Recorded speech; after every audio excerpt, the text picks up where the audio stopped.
नमस्कार. मराठी स्टोरीमध्ये तुमचं परत एकदा खूप खूप स्वागत आहे. वेड लावी जेव्हा भाग 21. एक हृदयस्पर्शी प्रेमकथा. अक्षरा आपली कामे पटापट संपवण्याच्या नादात होती. लंच ब्रेक केव्हाच झाला होता, पण तिचं काही लक्ष नव्हतं. तिच्या डोक्यात फक्त अभिचाच मेसेज होता. तिला आज काहीही करून लवकर जायचं होतं. आज पहिल्यांदाच ते दोघे एकत्र असे बाहेर जेवायला जाणार होते. अक्षरा ही खूप एक्सायटेड होती, पण समोरील फाईल पाहून तिच्या चेहऱ्यावर 12 वाजले होते.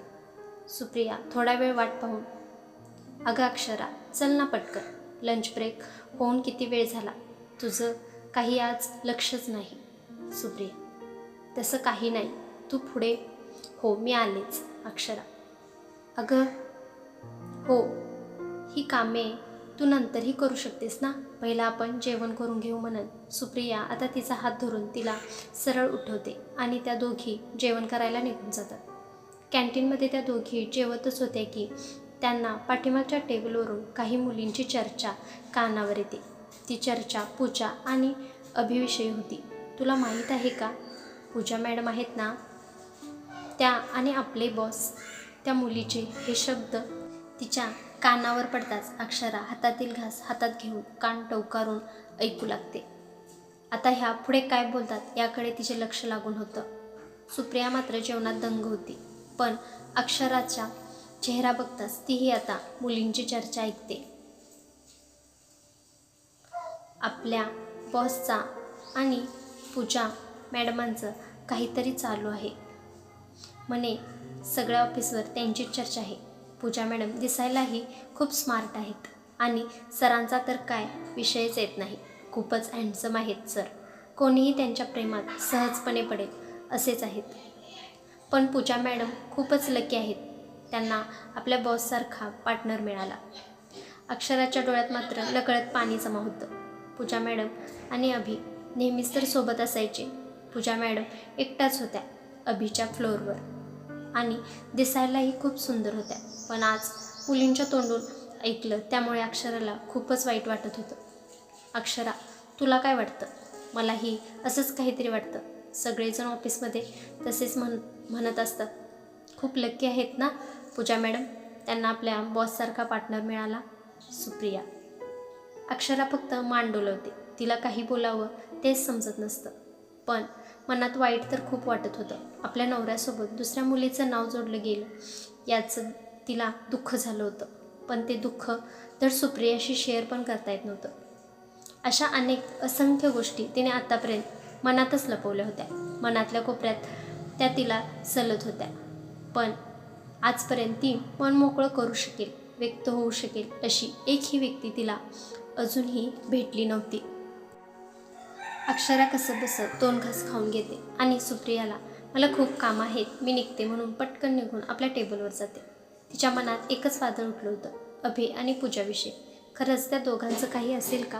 आणि जर असेल तर आपण त्या दोघांच्या मध्ये तर येत नाही ना? पण अभिमन्यू तर मला सकाळीच म्हणाले होते, आपण आपल्या नात्याला एक चान्स देऊया. मग मी काय समजायचं असा विचार करत ती बसली असते. इतक्यात पिऊन तिच्या टेबलजवळ येतो. अक्षरा मॅडम, तुम्हाला नील सरांनी त्यांच्या केबिनमध्ये बोलवलं आहे. पिऊन. अक्षरा ही नीलने मला का बोलवले असेल विचार करत नीलच्या केबिनकडे जायला निघते. नील केबिनमध्येच असतो. केबिनजवळ येताच अक्षरा डोर नॉक करते व आत येते. तसा नील उठून उभा राहतो. नील उभा राहिलेलं पाहून अक्षरा ही थोडी आश्चर्यचकित होते. तुम्ही असे उभे का? बसा ना. अक्षरा, तसं कसं? ह्या आरजे ग्रुपच्या बॉस माझ्यासमोर उभे आहेत आणि मी चेअरवर कसा बसेल? नील, तसं काही नाही. कामावर मी एक सामान्य एम्प्लॉई आहे आणि तुम्ही माझे बॉसच आहात. अक्षरा, ते काही जरी असलं तरी मी तुमचा बॉस वगैरे काही नाही.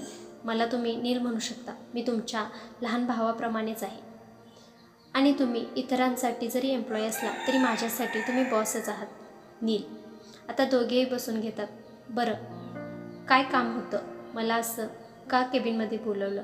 अक्षरा, काही नाही, मला तुमच्या लग्नाविषयी थोडं तुमच्याकडूनच माहिती करून घ्यायचं होतं. अभिने मला थोडंफार सांगितलं, परंतु डिटेलमध्ये तुमच्याकडून मला जाणून घ्यायचं आहे. नील, खूप मोठी गोष्ट आहे ही. आपण घरीच बोलू, तुम्ही घरीच या.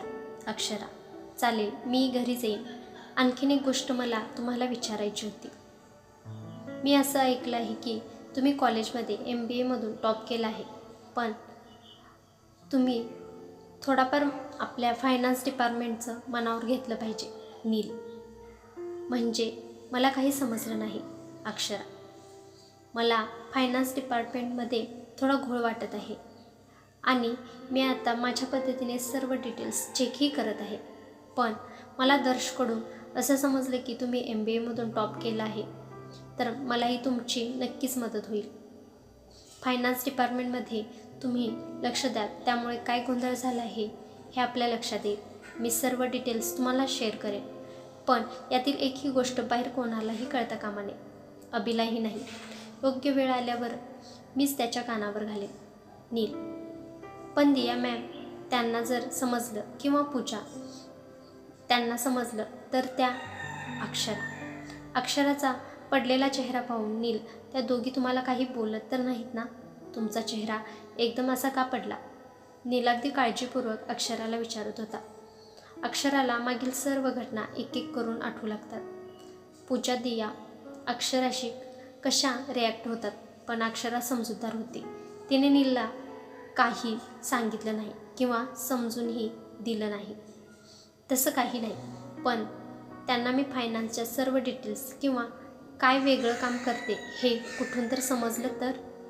अक्षरा बोलतच होती की तिचं अर्धवट वाक्य तोडत. नाही, सर्व काही मी सांभाळून घेईन. तुम्ही फक्त मला मदत करा.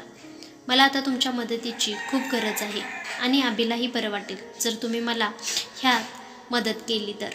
अक्षरा आता नीलला मदत करण्यासाठी तयार होते. ते दोघे त्याच विषयावर खूप वेळ बोलत होते.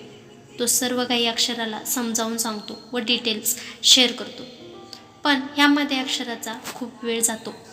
आता अक्षरा नीलचा निरोप घेऊन तिच्या टेबलवर जाते. अजून काही फाईल्स बाकी होत्या, ती पटापट फाईल पूर्ण करायच्या मागे लागते. ऑफिस सुटण्याची वेळ होत आली होती. इकडे अभि कामातून थोडासा रिकामा झाला होता. तो कॅमेरा ऑन करतो तर अक्षरा कामात व्यस्त असलेली तो पाहतो. अक्षरा: आणखी काही दिवस मी सर्वांसमोर तुला माझी पत्नी म्हणून ज्या दिवशी समोर आणेन त्या दिवशी तुला काम करायची काही गरज नाही. फक्त आणखी काही दिवस. ज्या पद्धतीने लग्न झालं त्यामुळे तू एक सामान्य एम्प्लॉई म्हणून तुझ्याच स्वतःच्या ग्रुपमध्ये तू काम करत आहेस, ह्याचं मला वाईट वाटत आहे. पण ते दिवस लांब नाहीत ज्या दिवशी तू स्वतः मालकीण म्हणून ह्या ऑफिसमध्ये पाऊल ठेवशील, आणि तो दिवस नक्कीच लवकरात लवकर आणण्याचा मी प्रयत्न करेन. म्हणून अभि स्क्रीनवरच हात फिरवतो, पण मनातच तो तिला स्पर्श करत असल्याची जाणीव नकळतपणे त्याच्या मनाला स्पर्शून जाते. काही वेळ तिला पाहतच अभि बसला होता. ऑफिस सुटण्याची वेळ झाली तरी अक्षरा कामातच व्यस्त आहे म्हणून थोड्याशा कपाळावर आट्या जमा झाल्या होत्या. जाऊन दियावर सगळा राग काढावा असं त्याला वाटत होतं, पण नाईलाज होता. तो असं काहीच करू शकत नव्हता. ऑफिस सुटण्याची टायमिंग झाली होती. अक्षरानेही पटापट फाईल्स कंप्लीट केल्या आणि दिया मॅडमच्या केबिनमध्ये जाते. सर्व फाईल्स दिया मॅडमच्या समोर होते. दिया मॅडम एक एक फाईल चेक करत होत्या, पण मध्येच अक्षराला ओरडतात. तुला किती वेळा सांगितलं मन लावून कामं करत जा. ह्या फाईल्समध्ये पुन्हा तू गडबड केली आहेस आणि हे कंप्लीट केल्याशिवाय तू घरी जाऊ नकोस. म्हणून फाईल अक्षरासमोर धरते. अक्षराला आता खूपच वाईट वाटतं. नेमकं आजच तिला लवकर जायचं होतं आणि फाईल्सच्यामुळे आजच तिला वेळ होणार होता. पण वेळ वाया न घालवता अक्षरा फाईल घेऊन पुन्हा टेबलवर जाते. अभि सर्व कॅमेऱ्यातून पाहत होता. अभिला काही समजत नाही नेमकं काय चाललं आहे. अक्षरा आता फाईल कंप्लीट करण्यात लागते. अभि अक्षरा जाण्याची वाट पाहत होता. अक्षरा बाहेर पडल्यानंतर आपणही बाहेर पडू हे ठरवून तो कॅमेऱ्यातून अक्षराच्या हालचालीवर नजर ठेवत होता. आता अक्षरा ही पटापट फाईल कंप्लीट करून त्यांच्या टेबलवर ठेवते. मॅडम, जर फाईलमध्ये पुन्हा काही राहिलं असेल तर मी उद्या नक्की करेन, पण मला आज लवकर घरी जायचं आहे. माझं महत्त्वाचं काम आहे. अक्षरा. ती आता अक्षराला काहीच बोलत नाही. अक्षराकडे पाहते आणि जा म्हणून खुणवते. अक्षराने पटकन आपली बॅग घेतली व ऑफिसच्या बाहेर पडते. तिला वेळ झाल्यामुळे सर्वजण गेले होते. अभि अक्षराला निघलेलं पाहून पटकन केबिनच्या बाहेर पडतो आणि अक्षरा जिथे उभी राहिली होती तिथे जातो. समोर अभिची गाडी पाहून अक्षराही जरा शॉक होते, पण मुद्दामच लक्ष नसल्यागत दाखवत पुन्हा साईडला उभी राहते. तसा ड्रायव्हर उतरून अक्षराला गाडीत बसण्यासाठी सांगतो. अक्षरा थोडे इकडे तिकडे पाहते आणि पटकन येऊन गाडीत बसते. गाडी बसताना अक्षराची उडलेली धांदल पाहून अभिला थोडं हसूच येतं. ती थोडं अंतर राखून अभिच्या साईडला बसते. अक्षरा बसताच गाडी स्टार्ट होते. गाडीत काही वेळ शांतता होती. अक्षरा अभिशी काहीच बोलली नाही. कदाचित सकाळच्या मुलींच्या चर्चेनंतर तिचं मन थोडं अजूनही नाराज होतं. अभि मात्र अधूनमधून चोरून चोरून तिला पाहत होता. गाडीतील शांतता आता दोघांनाही त्रास देऊ लागली होती. थोडा वेळ असाच गेल्यानंतर अभिच अक्षराला म्हणतो, मी आज तुला लवकर घरी जाण्यासाठी सांगितलं होतं, पण आज नेहमीपेक्षा खूपच वेळ झाला. अभि, थोडंसं काम बाकी राहिलं होतं, त्यामुळे मला आजच नेमका वेळ झाला. अक्षरा, हो पण आपल्याला बाहेर लवकर निघायचं होतं. आता घरी जाताच पटकन तयार हो, आपण लगेच बाहेर निघू. अभि, हो चालेल, आणि तसेही माझ्या गाडीने आले असते मी. कोणी जर आपल्याला असं एकत्र पाहिलं तर आणखीन प्रॉब्लेम्स व्हायला नको. अक्षरा, काही नाही, सर्व बाहेर पडले होते आणि ठराविक व्यक्तींशिवाय ऑफिसमध्ये कोणीच नव्हतं, म्हणूनच मी एकत्र निघूया असा विचार केला. अभि, अक्षरा अजूनही खिडकीतून बाहेर पाहत होती. आता अभि स्वतःहून अक्षरा ज्या साईडला बसली होती त्या साईडला थोडासा सरकून बसतो. तशी अक्षराला अभिची चाहूल लागताच ती अंग चोरून खिडकीतून बाहेर पाहण्याचा मुद्दामच प्रयत्न करू लागते. अभि अजूनही अक्षरा त्याच्याकडे पाहत नाही म्हणून आणखी जवळ जाऊन हळूच तिचा हात आपल्या हातात घेतो. आता मात्र अक्षराला काही सुचत नाही. ती पहिल्यांदा ड्रायव्हरकडे पाहते आणि नंतर अभिकडे. अभि तिच्याकडेच पाहत होता.